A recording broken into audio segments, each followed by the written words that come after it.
Pumunta lang ako dito para sabihin sa'yo na tinatanggap ko na ikakasal na kayo ni Ched. At tinatanggap ko na nga rin pala yung alak mong maging best man ako. Now, tell me about Precious. Anak mo siya kanino? Bumalik ka ba para sa akin? Sinabi nung masasaktan ka sa akin.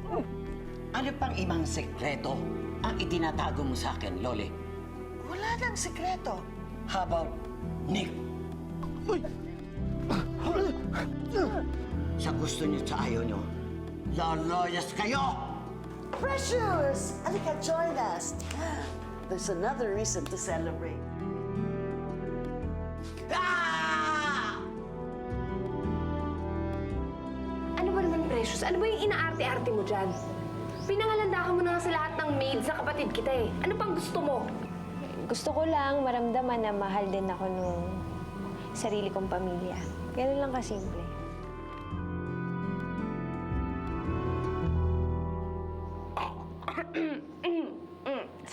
Sorry. Hindi ko alam na madrama ka pala. Nakakatawa ka naman. At least natuwa ka. Salamat. Alam mo, hindi ko mapapangako ha. Pero parang hindi kita kayang tawaging ate. Parang hindi ko carry.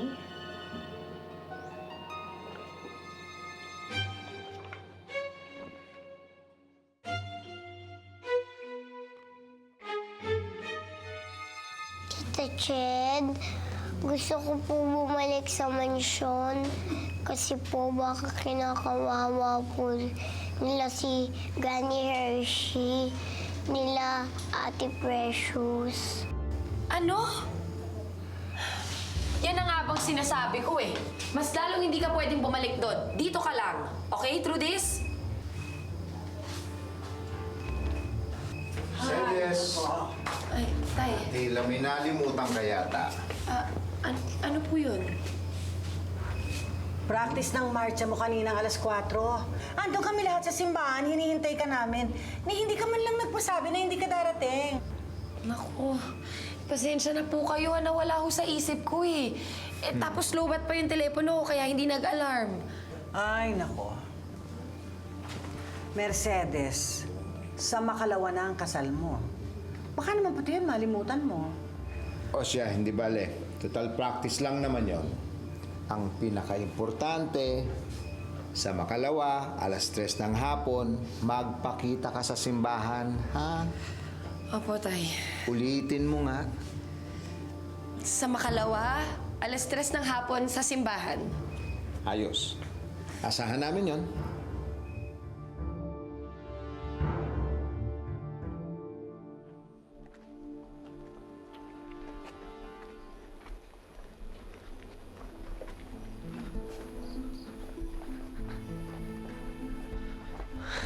Kuya,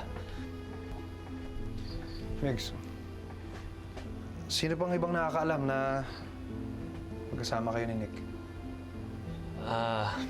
si Trudis, si Yaya Lev, tsaka si Ched. Si Ched? Kuya, huwag ka sana sa kanya magagalit. Ako yung nakiusap sa kanya na sana ilihim na muna hanggat wala pa lang naaalala si Sir Nick. Okay lang yan. Buti dito kayo tumuloy. Ligtas kayo dito. Kamusta nga pala yung practice nyo kanina? Natuloy ba? Kaya pasensya na, hindi ako nakapunta. Okay lang. Natuloy yung practice at yung susutin mo, andyan na. Sukatin mo na lang. Sige. Sana makilala ko rin yung Ched. Lagi kasi kinakwento ni Migs eh. Halika, papakita ko sa inyo yung kwarto niya. Sige. Tara, Sir Nick. Papa Jesus, madami po akong hihilingin sa inyo. Sana po okay lang.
Hershey, naiintindihan mo naman siguro na hindi ka na pwede maghagdanan, kaya dito na ang magiging bagong kwarto mo.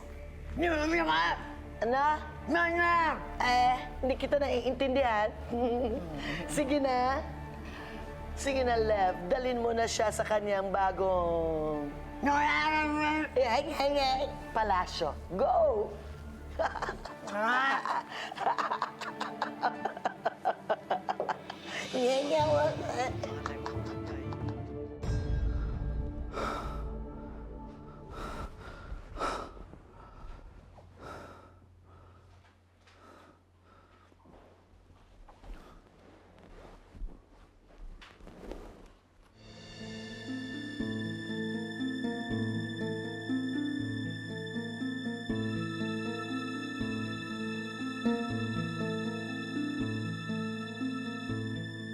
Alam ko siguro na kailangan mo ng pera, pero sayang eh. Alam mo, bata ka pa. Marami pang pwedeng mangyari sa buhay mo. Ano ang pangalan mo? Vanessa o Miling?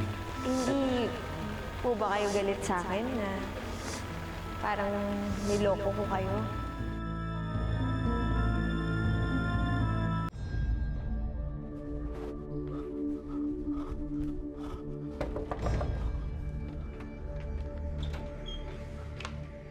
Migs, yung babaeng kumakausap sa akin sa kampo.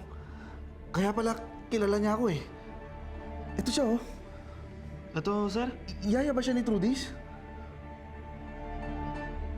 Si Precious?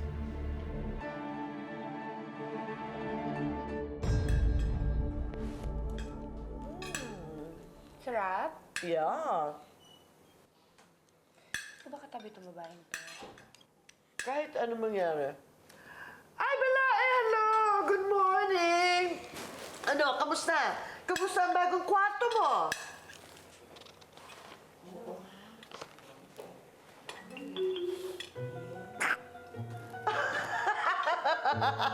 Ikaw talaga, you're so funny, Bala.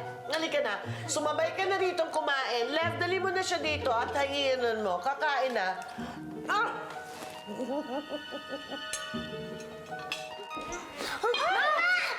Tubig! Tubig! Tubig! Tubig! Tubig! Tubig!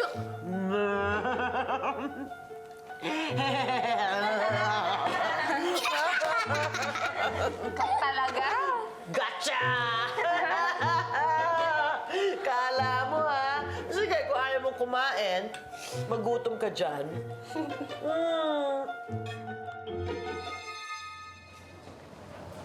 Tatay Carling? Uy, ano?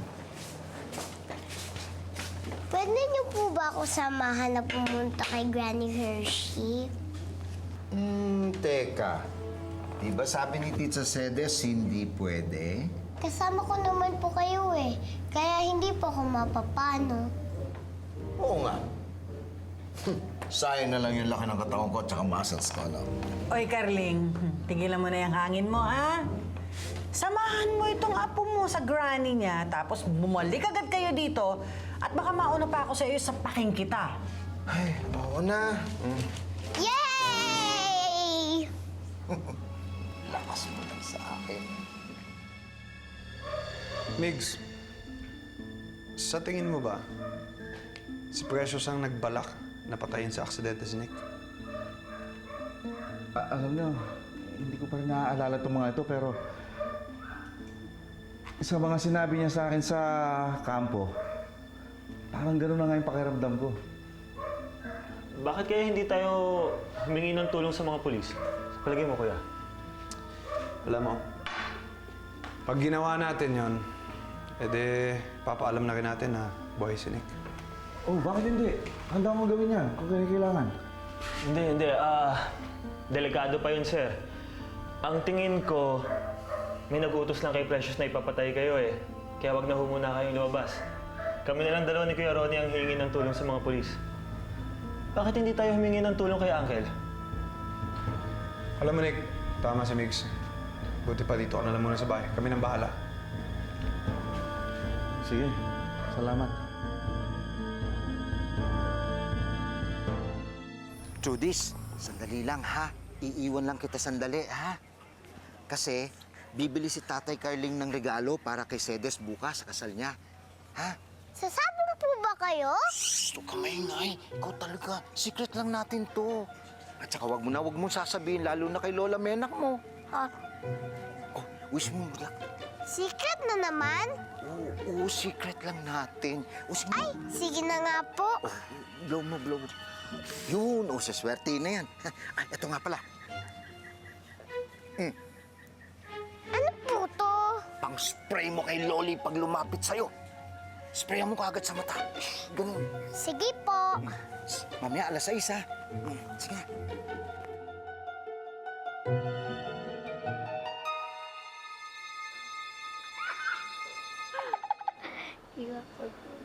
Sige, Ben.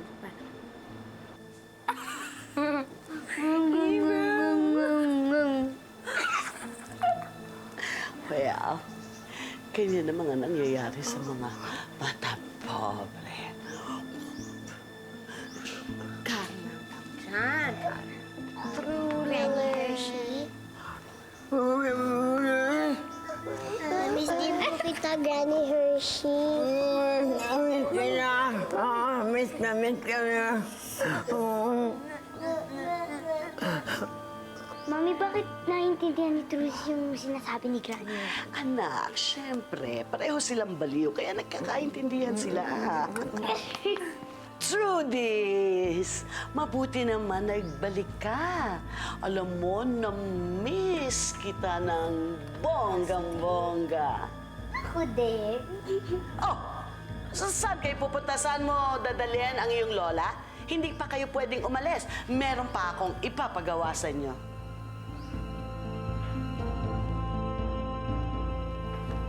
Morning po. Hinahanap po namin si Precious Toledo. May nakapagsabi po kasi na dito siya nakatira.